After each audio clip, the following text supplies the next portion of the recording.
ये सच्चिदानंद भगवान की देखिए प्रेम, इसने भी सत्संग रूपी गंगा में स्नान किया है। उसका तन ही नहीं, ये सारा पंचभौतिक शरीर, कर्मेंद्रियां, ज्ञानेंद्रियां, मन, आत्मा सभी पवित्र हो जाते हैं। चित्त, बुद्धि, विवेक सबके अंदर से अशुद्धि निकल करके शुद्धता प्राप्त होती है। गंगा में स्नान करने से केवल तुम्हारा शरीर ही साफ हो जाएगा, और सत्संग श्रवण करने से, भजन करने से आपके अंदर से सारी गंदगी बाहर निकल। भला विचार करने की बात है, आप इस शरीर को ऊपर से साबुन से साफ कर लेते हैं और अंदर सारी गंदगी यूं की त्यों रहती है। उसे किससे साफ करें? बुद्धि तुम्हारी, विवेक तुम्हारा, ज्ञान तुम्हारा, मन इंद्रियां तुम्हारी, आत्मा तुम्हारी, इन्हें किससे साफ करो? बुद्धि विकृत हो जाती है, हम कुछ से कुछ कर बैठते हैं। ज्ञान पे जब बुराइयों का पर्दा पड़ जाता है तो हमारे कुछ समझ में नहीं आता। तो इसकी शुद्धता मन, बुद्धि और विवेक, ये हमारे सत्संग श्रवण से इनमें शुद्धता आती है। उस प्रभु के नाम की कमाई करने से हमारे इंद्रियां, आत्मा, जनेंद्रिय, ज्ञानेंद्रियां ये शुद्ध हो जाती। तो प्रेमी, बाहर की शुद्धता से अंदर की शुद्धता उत्तम है। जब तक अंदर की शुद्धता प्राप्त नहीं होगी तब तक आपको ईश्वर प्राप्त नहीं हो सकता। जैसे देखो, सारा संसार भगवान की आराधना करता है, कोई शिव की, कोई कृष्ण की, कोई राम की, कोई ब्रह्मा की, कोई किसी देवी देवता की। पूछा जाए तो उससे कहोगे क्या भगवान तुम्हें अब तक मिले? तो यही कहेगा हमें तो आज। एक भ्रम में जी रहे लोग। तुम किसी सत्संगी से या किसी भगवान के भक्त से कहो तो क्या कहेगा? हम ऐसे आंखें बंद कर ले, अपने भगवान का स्मरण करें तो सामने आ जाते हैं फोटो, जैसे मैं तुम्हारे सामने बैठा। आंखें बंद करके देखो, मैं भी दिखने लगूंगा। तो कोई करिश्मा नहीं हो गया? तुम्हारे अंदर चित्त की पट्टिका है, छप, ये स्वरूप छप जाता है उसमें। सत्यता तो ये है कि जो मैं सामने बैठा हूं, इसमें बोल कौन रहा है?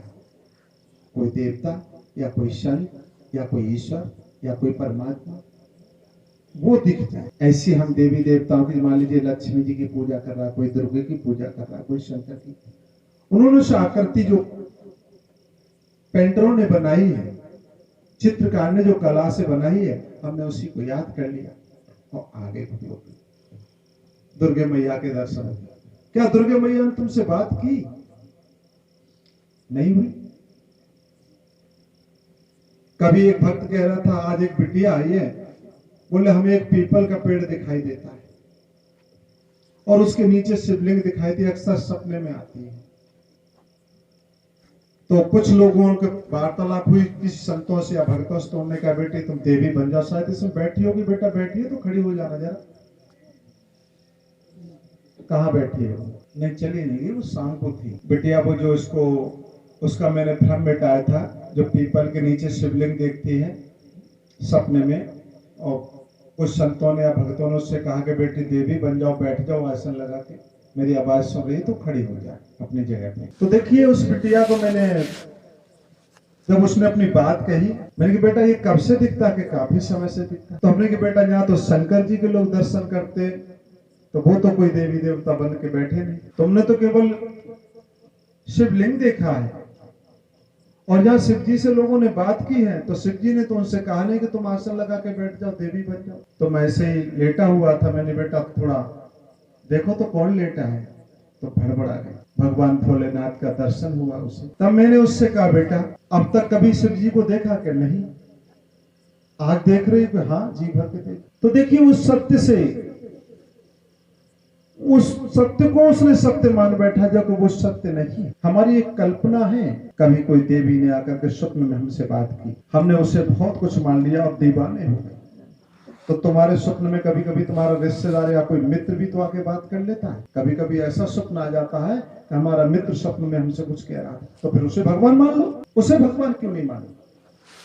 परंतु एक बार अगर कोई देवी देवता हमारे स्वप्न में आ गया और कछु कह गो, बस हो गए। धरी को ढूंढे को बस्तन आवे हाथ, और बस्त जब लगा जब भेदी ले ले। जब उस बिटिया को जब साक्षात्कार कराया मैंने, भड़बड़ा गई, पैर पकड़ के सेवा कि गुरु महाराज जी अब हम क्या करें? वो बिटिया गई नहीं, यहाँ है वो, मेरे ख्याल से क्या तो सो गई है, क्योंकि शाम के टाइम की बात है, चली कहाँ गई होगी, तुम दूर से आई थी। तो कि वास्तविकता तो यह है कि सिमरन करो, तुम्हारे अंदर ही परमात्मा, तुम जिस देवता से बात करना चाहो उससे बात हो सकती, उसके लोक में जाकर के जहां वो विराजमान है। भाई देखिए, आज तुम भूलोक पर बैठे हो, तुम्हारा लोक कौन सा? भूलोक। और तुम्हें कोई ब्रह्मांड में देके मिल जाओगे, पाताल में देके मिल जाओगे। तो वैसे देवी देवताओं के अलग अलग लोक हैं। जैसे तुम्हारे घर है, तुम अपने घर पे ही मिलोगे, अपने गांव में मिलोगे, वैसे वो देवी देवता। और तुम्हारे बनाए हुए मंदिर में तो बैठे ना है, तुम अपने घर में वास कर रहे हो तो वो भी अपने घर में ही वास करते हैं। क्या दूसरे घर मिल जाओगे तुम? तो प्रेमी, परमात्मा तुम्हारे अंदर वास करता है। गुरु से ज्ञान प्राप्त करके आप उससे मुलाकात करें। जैसे आज देखो कितने दिन के बाद सत्संग हुआ है, और 9 दुर्गन की वजह से लोग नहीं आए। जो आए हैं बड़े भाग्यशाली हैं वो, जो आज नवरात्रि में सत्संग सुन रहे हैं, बड़े ही सौभाग्यशाली है। और मेरा दिल खुश है क्योंकि तुम दीवाने हो वास्तु गुरु महाराज जी। और वो गुरुमुख हैं जो सत्संग में नहीं आए, वो कहां बैठे? देवी मैया के आगे आरती उतार। तब क्या कहते हैं? क्या गुरु जी ने हम पे तो कछ करो ही नहीं, बहुत देना है। क्या गुरु जी हमारी सुनते ही ना, 2 साल है जुड़े, तो सुन कहां से ले? एक साथी सब सदी और सब साथी सब जाए, तुलसी ऐसे नरन को ठोर ठिकानो ना। भला बताओ, जब तुम्हें श्री गुरु महाराज जी ने सब कुछ दर्शा दिया और फिर भी कहां बैठे? देवी मैया को मना। गुरु से बड़ा, गुरु में सब समाये हैं प्रेमी, गुरु से ही सबकी उत्पत्ति हुई है, सब गुरु में समाये हैं। और गुरु की पूजा कर लेने से ही सभी देवी देवताओं की पूजा संपन्न हो जाती, ये शास्त्र कहते हैं।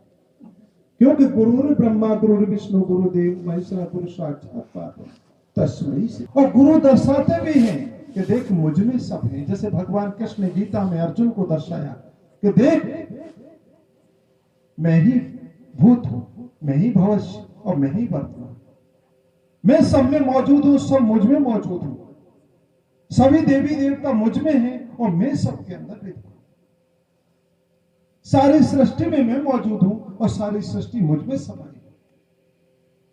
गुरु थे कृष्ण। ऐसे ही जब तुम गुरु की पूजा कर लोगे तो सारी पूजाएं संपन्न हो जाए, क्योंकि सारे देवी देवता गुरु की सेवा में लगे। और स्वामी की सेवा छोड़ करके और सेवक की सेवा में लग जाओ तो भला बताओ, सेवक क्या तुम पर खुश होगा और रुष्ट हो जाएगा? क्योंकि स्वामी का अपमान हो रहा है। तो प्रेमी, आज तुम्हारे देवी देवता तुमसे ही रुष्ट हैं, क्योंकि तुम्हारा तरीका पूजा करने का गलत हो गया। तुम उन्हें मूर्ति रख करके उनकी पूजा कर रहे हो। अरे तुम्हें हमने क्रिया दी उन्हीं देवी देवताओं की है। स्वाध्याय करो और हम तुम्हें रोजाना दर्शन कराते हैं। एक भक्त ने कहा, गुरु महाराज जी इतना आप दर्शन कराते, आखिर इसका तात्पर्य क्या है? मैंने की भक्त, कलयुग चरम सीमा पर है और सारा संसार की जीव आत्माएं भ्रम में पड़ गई है। इस सत्संग से जीव का कल्याण नहीं होना है। समय परिवर्तित हो गया। भगवान कृष्ण ने गीता में कहा है, काल और समय की परिस्थिति के अनुसार वेशभूषा बदल लेना चाहिए। तो सभी संत अपनी पुरानी परंपरा में चल रहे हैं, पर तो हमने अपना बीड़ा उठाया है। हमें ईश्वर की शक्ति को बढ़ाना है। जहां ईश्वर की शक्ति कम हो रही है, उस कलयुग शैतान की शक्ति बढ़ रही है। तो प्रेमी, हमारे देवी देवताओं की शक्ति तभी पूर्ण होगी जब हम स्वाध्याय करेंगे और हम इस आडंबर को छोड़ करके वास्तविक, हम ये नहीं कि तुम दुर्गे की पूजा न करो, हमसे पूछो दुर्गे कहाँ है, हम तुम्हारी बात कराएंगे उससे। शिव जी की पूजा करना है तो शिव जी तुम्हारे अंदर है। गणेश की पूजा करना है, गणेश जी तुम्हारे अंदर है। कृष्ण की पूजा करना है तो कृष्ण तुम्हारे अंदर है। गोलोक धाम कृष्ण का है, ब्रह्मलोक ब्रह्मा जी का है, शिवलोक शिव जी का है, विष्णुलोक विष्णु भगवान का है, गणेश भगवान का गणेश चक्र है, गणपति भगवान का नाभि चक्र है, सभी देवियों का है। किससे मिलना है तुम्हें? हृदय चक्र पर शिव जी विराजमान है, कंठ पर सरस्वती विराजमान है। आप वहां आसन लगाइए, तो गुरु बताएंगे तुम्हें, तो जाके उनसे बात कीजिए, तो वो बड़े प्रसन्न होंगे। आज सभी देवी देवता बड़े दुखी हैं।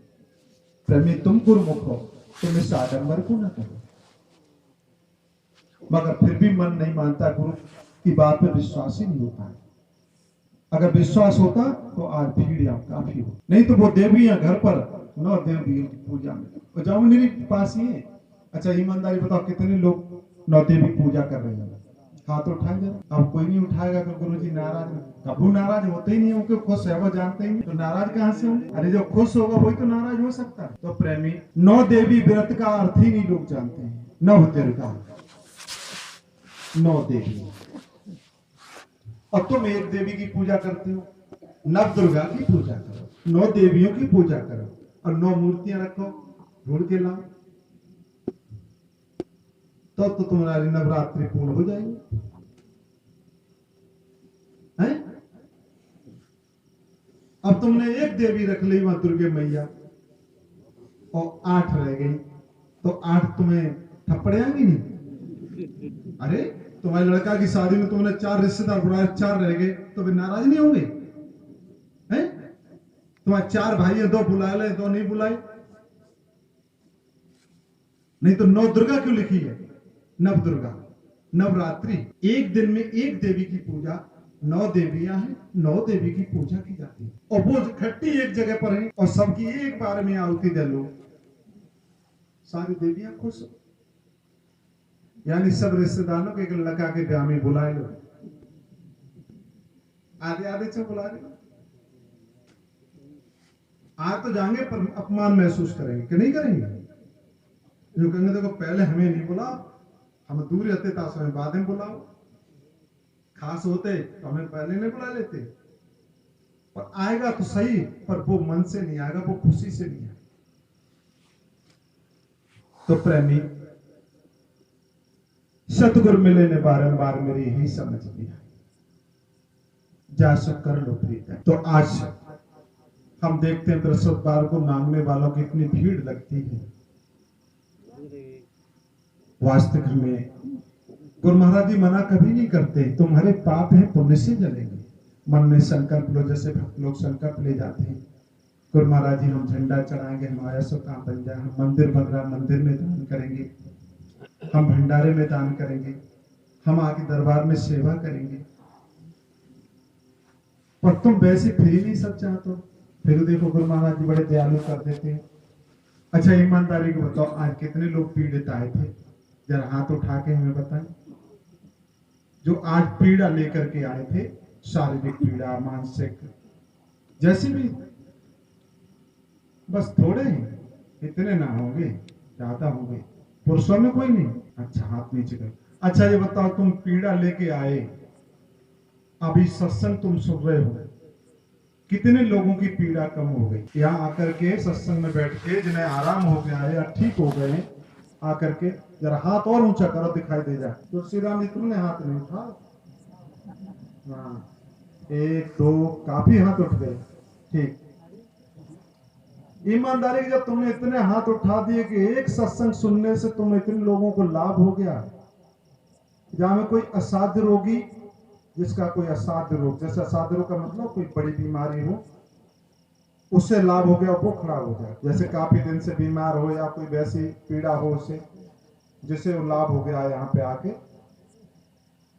आज जो सत्संग में आया है बैठ कर, और हाथ तो मेरे उठे थे, तो कभी मूड पीर वाले थे बस, केवल क्या परेशानी तुम्हें? ठीक, बैठ जा, समय बर्बाद न करो, यहाँ आवे के मारे सर के मारे नहीं आते, बैठ जा बेटा बैठ। तो देखिए इतने लोगों की, जब आयु थोड़े थे आज ना, अब तो सत्संग सुनने ज्यादा लोग आए, पर बृहस्पतिवार को दिन में तो मरीजन की लाल हॉस्पिटल बना दिया। आज चले रोगी चले गए दिन में बहुत, जितने तुम बैठे उतने चले गए। सवेरे से भीड़ लग रही। मैंने हाथ इसलिए उठवाया है, मैं देखना चाहता था कि आज से सत्संग सुनने वाले कितने इसमें। मैं शाम से ही तुमसे खुश हूं सब लोगों से। सतगुरु ना मिली सो पकड़ निकालो बाण। तो श्री गुरु महाराज जी की तरफ अपना ध्यान बनाए रखना।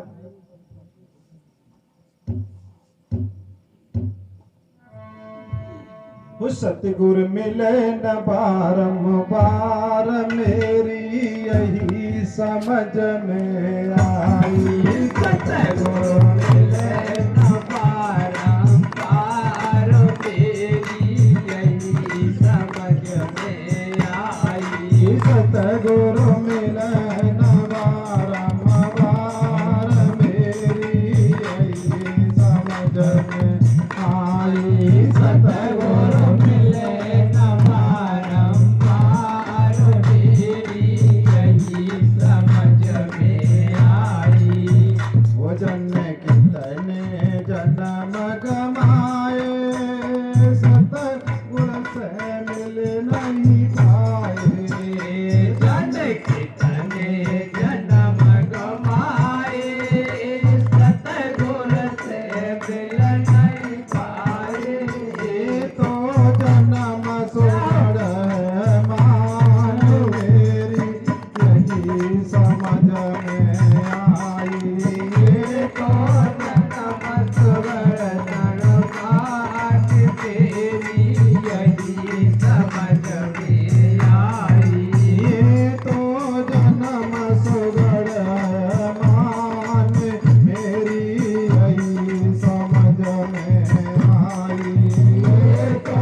दुनिया का कोई भी रिश्ता हमारे काम नहीं आने का।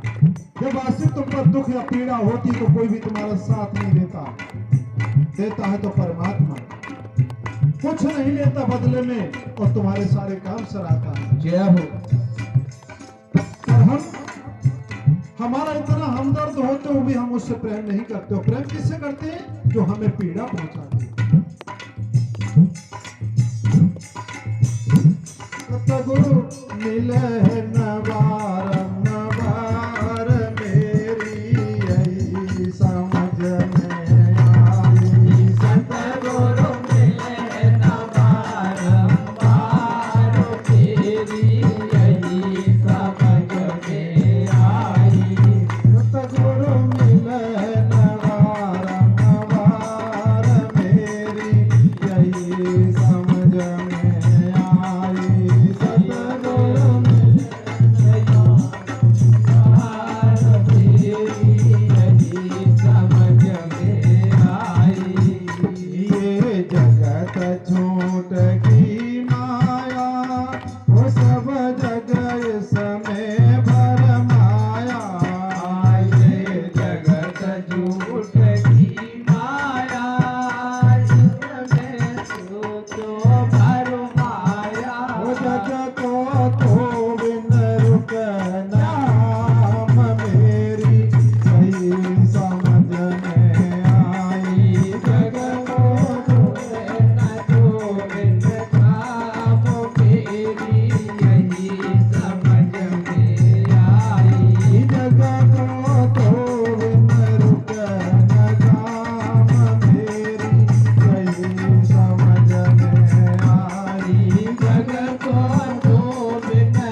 सारे संसार में रिश्ते मिल जाएंगे।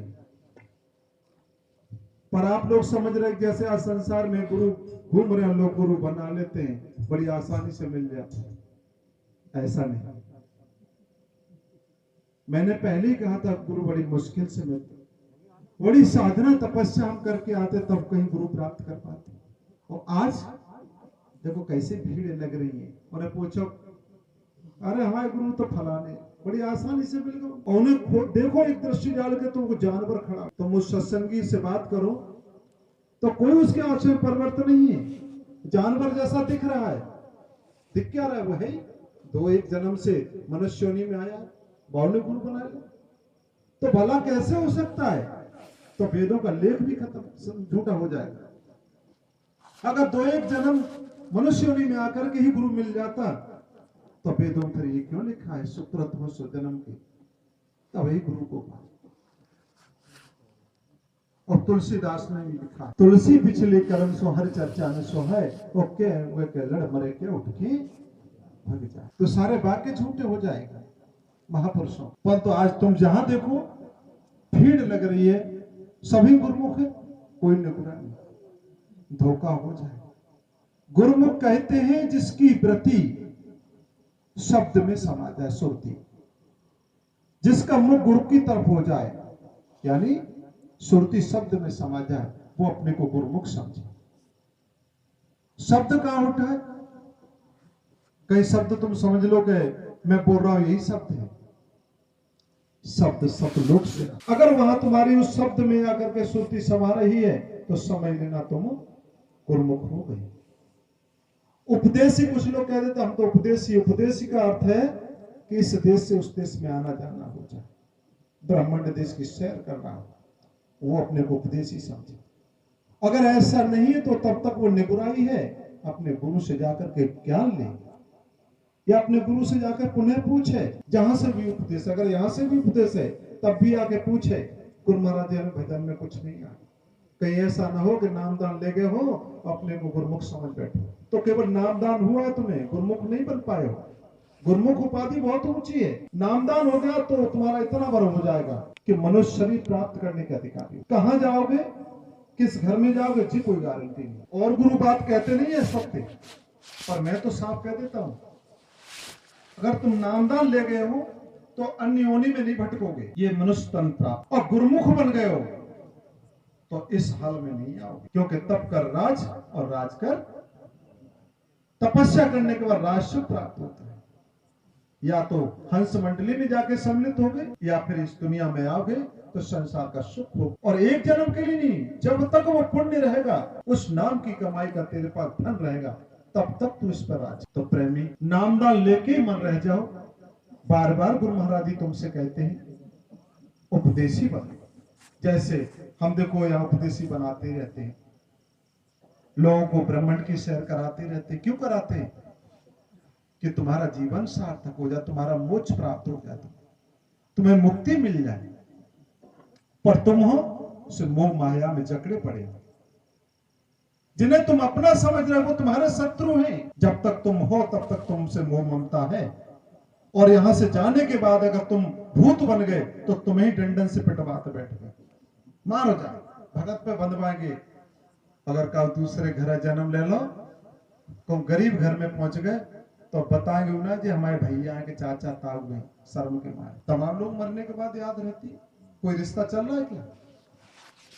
और निरे भूत बन गए तुम्हारे परिवार के लोग, कि नहीं पिटवाते उन्हें कि भगत जी जब बांध ले जाके घर परेशान कर पाए, और जब जिंदा है तब बड़ी बड़ी खुशामद है। तो सब रिश्ते हैं, ये सब छूटे रिश्ते, मतलब सिर्फ एक ही रिश्ता साचा है, सतगुरु का, जो कभी छूटता। बोलिए सच्चिदानंद भगवान की जय। तो हम तो अपने भाई को विराम दे रहे हैं, अब आप अपने खुद को सुनो या अपने प्रेमियों को। हमें जब भी तुम याद करोगे तब हाजिर हो जाएंगे। बोलिए श्री नगली निवासी भगवान की जय।